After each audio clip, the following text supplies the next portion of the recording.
Hello everyone, मेरा नाम है विष्णुदत्त और आज के इस सेशन में आप सभी का वेलकम करता हूं।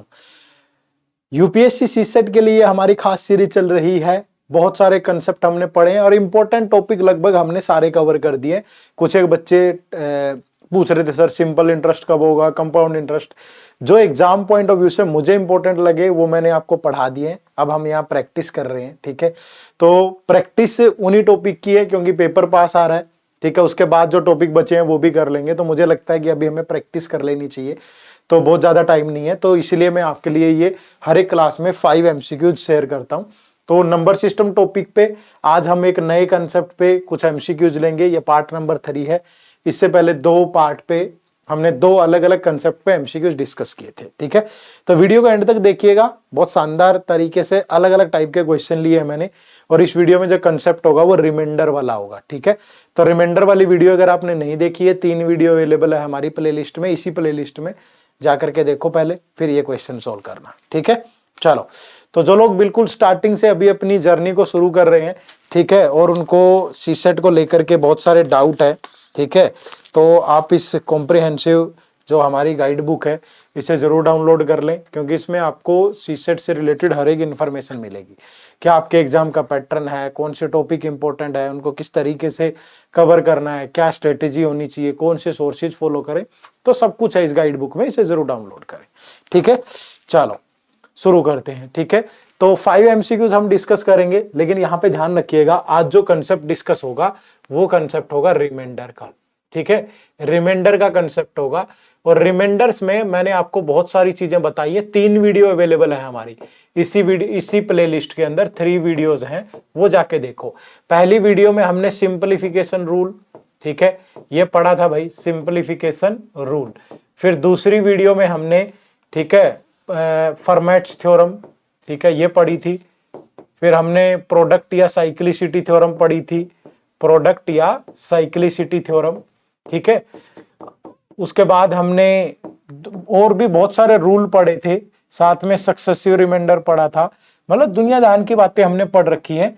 तो इस वीडियो में ऐसा तो पॉसिबल नहीं है कि ये सारी चीजें मैं दोबारा से पढ़ा दूंगा, क्योंकि ऑलरेडी 3 वीडियो पढ़ा रखी है मैंने। तो 3 वीडियो का काम एक वीडियो में थोड़ा हो सकता है, और इतनी तो मेहनत आपको करनी पड़ेगी ना कि जो चीज पढ़ा रखी है कम से कम वो तो देखो, वो जाके देखो और फिर इन क्वेश्चंस को ट्राई करना। तो मैं डायरेक्ट क्वेश्चन पे आऊंगा। अभी क्वेश्चन पे थोड़ा एक्सप्लेन करूंगा, बट अगर बहुत गहराई से समझना है तो आपको ये वाली वीडियोस देखनी पड़ेंगी, ठीक है। चलो देखो, अब पहला क्वेश्चन है, what is the remainder when this number is divided by 33, ठीक है। ऐसा मैंने वही 5 क्वेश्चन लिए जो पेपर में आते हैं, अलग अलग टाइप के। देखो, what is the remainder when this number is divided by 33। तो 1044 है, इंटू 1047 है, और इंटू 1050। अगर आपको इसे 33 से डिवाइड करना है, ठीक है, तो रिमाइंडर क्या होगा? तो सिंप्लीफिकेशन रूल यूज करेंगे। सिंप्लीफिकेशन क्या चाहिए? जैसे को सिंप्लीफाई करो, 3 से किया 11, और ये 3 से गया, ये कटेगा 3 से, 3 3 जा 3 4 जा 3 9 जा, ठीक है। तो आपने जिससे सिंप्लीफाई किया हो ना उस वैल्यू को अलग से लिख लो। अब देखो 11 का रूल यहां पे लग नहीं रहा किसी पे भी, ठीक है। तो 11 से डिवाइड करके देखो हर एक नंबर को रिमाइंडर क्या आएगा। तो जब आप इस नंबर को 11 से डिवाइड करोगे ना, 11 9 जा 99, फिर 54, 11 4 जा 44, तो 10 रिमाइंडर आएगा। जब इसको डिवाइड करोगे 11 3 जा 33, 19, तो 8 रिमाइंडर आएगा। और जब इसको डिवाइड करोगे 11 9 जा 99, 60, 11 5 जा तो 5 रिमाइंडर आएगा। तो अगर मैं इन तीनों की मल्टीप्लाई करूं तो 400 रिमाइंडर आ गया भाई। 10 इंटू 8 80, इंटू 5 400 रिमाइंडर कैसे हो सकता है 11 से डिवाइड करने पे? रिमाइंडर तो हमेशा छोटा होता है डिवाइजर से। तो मैंने 11 से फिर डिवाइड किया इसको, तो 11 से गया 33, ठीक है भाई। फिर बच गया कितना? 70, 6 से गया, तो यहां से रिमाइंडर बच गया 4, ठीक है। तो ये रिमाइंडर और जिससे आपने पहले यहां सिंप्लीफाई किया था उन दोनों की प्रोडक्ट करोगे तो आपका जो फाइनल रिमाइंडर है वो क्या बनेगा? 12। तो यहां पे जो राइट आंसर है वो ऑप्शन नंबर 2 होगा। ये उन लोगों को समझ में नहीं आना जिन लोगों ने पिछली वीडियोस नहीं देख रखी या बिल्कुल पढ़ा ही नहीं है, ठीक है। ये उनको ही समझ में आएगा जिन्होंने थोड़ी मेहनत कर रखी है, पिछली वीडियोस देख रखी है। नहीं देखिए, जाके देखो और मेहनत करो भाई, ठीक है। प्रैक्टिस भी करवा रहा हूं, पढ़ाया भी है कंसेप्ट, इससे ज्यादा और क्या चाहिए, ठीक है। चलो, सब कुछ बना बनाया नहीं होता, थोड़ी चीजें मेहनत भी करनी पड़ती है। चलो देखो next, find the remainder when 11 की पावर 77 इज डिवाइडेड बाय 7। ठीक है, तो यहाँ पे प्रोडक्ट या साइक्लिसिटी थ्योरम लगेगी। अब वो कह रहा है कि 11 की पावर है 77, है ना। अगर आप इसको 7 से डिवाइड करो तो पहले इसको 11 को 7 से डिवाइड करो तो ये बच गया 4, तो 4 की पावर 77 डिवाइड बाय 7, ठीक है। अब इस पे साइक्लिसिटी थ्योरम लगाएंगे, यानी इसको n एज्यूम कर लेंगे, तो n की वैल्यू कितनी 77। अब यहां पे इसकी साइक्लिसिटी चेक करो, आप n की वैल्यू रैंडमली कुछ भी पुट कर लो, 4 की पावर n डिवाइड बाय 7, तो जैसे ही 4 की पावर 1 रखा, डिवाइड किया 7 से, तो रिमाइंडर 4 ही आएगा। 4 की पावर 2 16 को 7 से डिवाइड किया तो रिमाइंडर 2 आएगा। 4 की पावर 3 64 को 7 से डिवाइड किया तो रिमाइंडर 1 आएगा। फिर 4 की पावर 4 256 को 7 से डिवाइड करेंगे तो 7 21 7 42, तो रिमाइंडर 4 आएगा, ठीक है। तो जहां रिमाइंडर रिपीट हो जाए ना वहीं रुक जाना है। उससे पहले के स्टेप देखो कितने हैं, 1 2 3, तो इसकी साइक्लिसिटी जो होगी वो 3 होगी भाई, ठीक है। इसकी साइक्लिसिटी कितनी होगी 3। तो आपको क्या करना है, जो भी वैल्यू यहां पे है ना n की, इसको 3 से डिवाइड कर देना है। तो इसको 3 से डिवाइड करेंगे तो 25 से गया 75, तो कितना बचा 2। तो आपको n की जगह 2 रख देना है। तो आप यहाँ पे 4 की जगह n की जगह 2 रखेंगे तो डिवाइड बाय 7, तो 4 की पावर 2 16 डिवाइड बाय 7, तो 7 2 जा 14, तो कितना बच गया 2। तो यहाँ पे जो रिमाइंडर होगा आपका वो 2 होगा। तो option number 4 is the right answer, ठीक है। Option number 4 is the right answer. ये एक बार फिर से चेक कर लेते हैं, 4 की 16 64 256, 7 या 21 46, 7 6 42, 4 ही बचेगा। तो साइक्लिसिटी कितनी होगी यहाँ पे 1 सेकंड भाई, है ना, इतनी ही होगी, ठीक है, इतनी ही होगी, 3 होगी, और इसको डिवाइड करेंगे, जहां रिपीट हो जाए वो वाला इंक्लूड नहीं करते, ठीक है, वो वाला इंक्लूड नहीं करते। तो यहाँ पे जो राइट आंसर होगा आपका वो ऑप्शन नंबर 4 होगा, ठीक है। चलो नेक्स्ट देखो, find the remainder when this number is divided by 17। अब इस नंबर को डिवाइड करना है 17 से भाई, ठीक है। अच्छा सवाल है ये, जितने भी क्वेश्चन मैं बता रहा हूं ना बढ़िया क्वेश्चन है सारे के सारे। अब देखो 3 की पावर 1 2 3 4 ये है, और इसको डिवाइड करना है 17 से, ठीक है।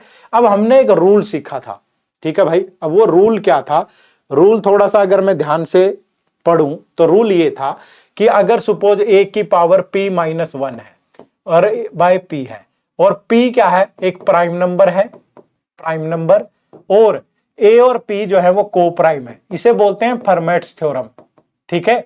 तो इसका जो रिमाइंडर होता है वो हमेशा 1 होता है, ठीक है। यहां से जो रिमाइंडर आएगा हमेशा वो क्या आएगा, रिमाइंडर हमेशा 1 आएगा भाई, ठीक है। ये रूल है, ये फर्मेट्स थ्योरम है, ये मैंने पढ़ा रखी है आपको, ठीक है। तो अब यहां पे देखो ये एक प्राइम नंबर है और ये a और p को प्राइम भी है। को प्राइम क्या होते हैं, जिनका कोई कॉमन फैक्टर ना हो। तो लेकिन यहां पावर 16 चाहिए, तो इसको 16 में ब्रेक कर लो ना।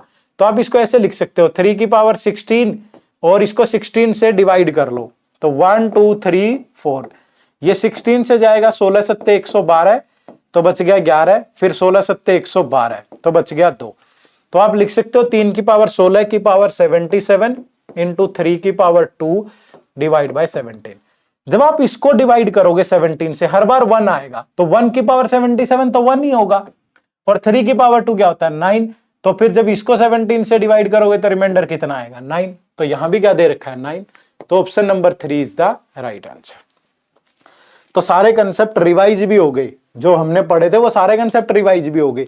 देखो सिंप्लीफिकेशन रूल भी रिवाइज हो गया, फिर उसके बाद ये साइक्लिसिटी प्रोडक्ट या साइक्लिसिटी थ्योरम ये भी रिवाइज होगी भाई, ठीक है। और उसके बाद अगर आप ये देखोगे फर्मेट्स थ्योरम ये भी रिवाइज होगी, ठीक है। चलो अब देखो ये सक्सेसिव रिमाइंडर का क्वेश्चन है। किसका क्वेश्चन है, सक्सेसिव रिमाइंडर का। अब यहां क्या कह रहा है देखो, when a number n is divided successively by 5 6 and 8 it leaves the remainder 3 2 and 6 respectively. Find the remainder when the same number is divided by the product of the given divisor. ये बात अलग है, इस पे बाद में जाएंगे, पहले तो n की वैल्यू निकालें ना। तो सक्सेसिव रिमाइंडर में हम क्या करते हैं, देखो कि जब 5 से डिवाइड करें तो मेरा रिमाइंडर कितना होना चाहिए 3, जब 6 से डिवाइड करें तो रिमाइंडर होना चाहिए 2, और जब 8 से डिवाइड करें तो रिमाइंडर होना चाहिए 6, ठीक है भाई। तो हमेशा इस तरीके से टेबल बना लेनी है, और यहां पे ना वैल्यू 1 एज्यूम करेंगे हमेशा, और इन दोनों की मल्टीप्लाई होती है 8 इंटू 1 8, और ये वाला नंबर ऐड होता है, ठीक है। तो ये नंबर ऐड होगा, तो 8 इंटू 1 8 प्लस 6 कितना हो गया 14, यहां आएगा, फिर इन दोनों की प्रोडक्ट होगी 4 इंटू 16 कितना हो गया, सॉरी 6 इंटू 14 84 और ये +2 तो 86। ठीक है, तो 5 इंटू 86 कितना हो गया भाई 430। ठीक है, यही होगा ना, 8 पंजे 40, 6 430 और 3 433। तो ये वो नंबर है, n की वैल्यू आ गई हमारे पास 433। ठीक है, ये सक्सेसिव रिमाइंडर का रूल होता है कि यहां 1 यूज करके और आप इस तरीके से, जब भी सक्सेसिव का मतलब होता है एक के बाद एक, कि जो डिवाइड जो क्वेश्चन आता चलेगा उसको डिवाइड करते चलेंगे, है ना। तो अब n की वैल्यू ये आ गई। अब वो कह रहा है कि find the remainder when the same number, अगर इस नंबर को जो divided by the product of the given divisor, तो डिवाइजर तो ये है, तो डिवाइजर क्या है 5 गुना 6 गुना 8, तो ये हो गया कितना 240। ठीक है, तो रिमाइंडर क्या होगा जब इस नंबर को इससे डिवाइड करें, तो 433 से जब आपको डिवाइड करोगे, जब आप 240 से, तो ये किससे गया 1 से, ये हो गया 240, तो बचा कितना 193। तो रिमाइंडर क्या होगा यहाँ पे 193। तो ऑप्शन नंबर जो 4 है वो आपके क्वेश्चन का बिल्कुल सही जवाब होगा यहाँ। ठीक है, option number 4 is the right answer भाई, ध्यान रहेगा सबको।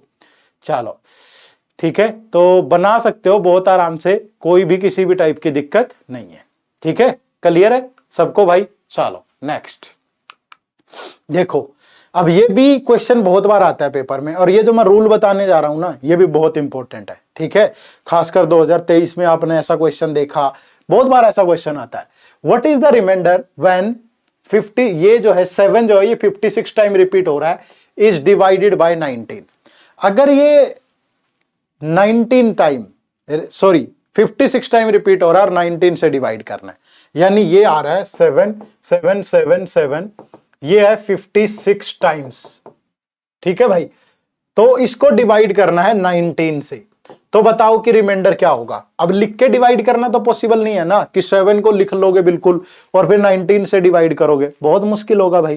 तो फिर क्या करें, एक रूल याद रखें। मान लीजिए ये जो रिपीटेड नंबर है ये n है, तो ये n जब भी ग्रेटर देन 5 होगा, ठीक है, जब भी ग्रेटर देन 5 होगा, ग्रेटर देन 5 होगा और एक प्राइम नंबर होगा, ठीक है, और एक प्राइम नंबर होगा। ठीक है, तो ये एग्जैक्टली डिविजिबल होगा हमेशा, एग्जैक्टली डिविजिबल बाय जो भी आपका डिविडेंड है, ठीक है, उससे 1 लेस कर दो, तो 19 से -1, तो ये 18 टाइम एग्जैक्टली डिविजिबल होगा 19 से। समझ रहे हो, यानी कि अगर आप 7 को 1 2 3 4 5 6 7 8 9 10 11 12 13 14 15 16 17 18, इसको अगर 19 से डिवाइड करोगे ना, तो ये एग्जैक्टली डिविजिबल होगा। ये याद रखना है। अगर जो ये वैल्यू है ये 5 से ग्रेटर है और प्राइम नंबर है, ठीक है, तो वो हमेशा एग्जैक्टली डिविजिबल होगा कितने टाइम, 18 टाइम्स। किससे, इससे। तो अगर ये 18 टाइम एग्जैक्टली डिविजिबल होगा, तो अगले 18 टाइम फिर एग्जैक्टली डिविजिबल होगा, और अगले 18 टाइम फिर एग्जैक्टली डिविजिबल होगा। तो 18 18 36 54, तो फिर 2 टाइम ही तो 7 बचा जिसको डिवाइड, यहां तक तो ये कंप्लीटली डिविजिबल है, तो बस सिर्फ इनको डिवाइड करके देख लो। तो 77 को 19 से डिवाइड करो, ठीक है भाई। तो 19 चौक कितना होता है 76, तो रिमाइंडर कितना बचेगा 1। तो option number 2 is the right answer. ठीक है, बहुत अच्छा रूल है, बहुत बढ़िया, सवालों को आसान बना देगा अगर आपको ध्यान में रहा तो। ठीक है भाई, तो ये अलग अलग टाइप के 5 एमसीक्यूज मैंने डिस्कस किए, 5 अलग अलग रूल पे बेस्ड थे, और बहुत बढ़िया से आपका रिवीजन हो गया होगा। ठीक है, बाकी और प्रैक्टिस करनी है बहुत सारी चीजें, तो हमारे इन कोर्सेज से जुड़िएगा। ठीक है, हमारे बहुत सारे कोर्सेज अवेलेबल हैं। ये मास्टर कोर्स मैं आपको बता रहा हूं, जिसमें वीडियोज प्लस यहाँ पे वीडियोज रहती हैं टॉपिक वाइज, फिर टेस्ट सीरीज रहती है, topic wise test, sectional, full length, weekly live out sessions हैं, लाइव रिवीजन क्लासेज होती हैं। सिर्फ 100 घंटे में हम आपको पूरा सीसेट का जो सिलेबस है वो कवर करके देते हैं। तो आप इन कोर्सेज से जरूर जुड़िएगा, इनका लिंक इसी वीडियो के डिस्क्रिप्शन में है, जाओ जाकर के ज्वाइन करो। मतलब बहुत टाइप के कोर्स अवेलेबल है हमारे सीसेट के। ठीक है, जिसको टेस्ट सीरीज लेनी है टेस्ट सीरीज अवेलेबल है, क्रैश कोर्स लेना है क्रैश कोर्स है, पूरा मास्टर कोर्स लेना मास्टर कोर्स है, तो सबका लिंक इसी वीडियो के डिस्क्रिप्शन में है। और डेमो कोर्स भी अवेलेबल है, डेमो भी लगा के देख सकते हो एब्सोल्युटली फ्री। ठीक है जी, चलो तो अगली मुलाकात अगली क्लास में। आप सबका बहुत बहुत शुक्रिया। कमेंट जरूर करके बताना मजा आया कि नहीं, क्या पूरा 5 क्वेश्चन से 5 कंसेप्ट रिवाइज हुए कि नहीं, ठीक है, बहुत मुश्किल होता है, ऐसे चैलेंजिंग होता है बनाना, पर आपके लिए सब कुछ हाजिर है। ठीक है, मेहनत करेंगे, सीसेट नहीं रुकना चाहिए बस। तो अगली मुलाकात अगली क्लास में, कमेंट जरूर करना भाई। ठीक है, bye bye, take care, thank you very much, जय हिंद, जय भारत।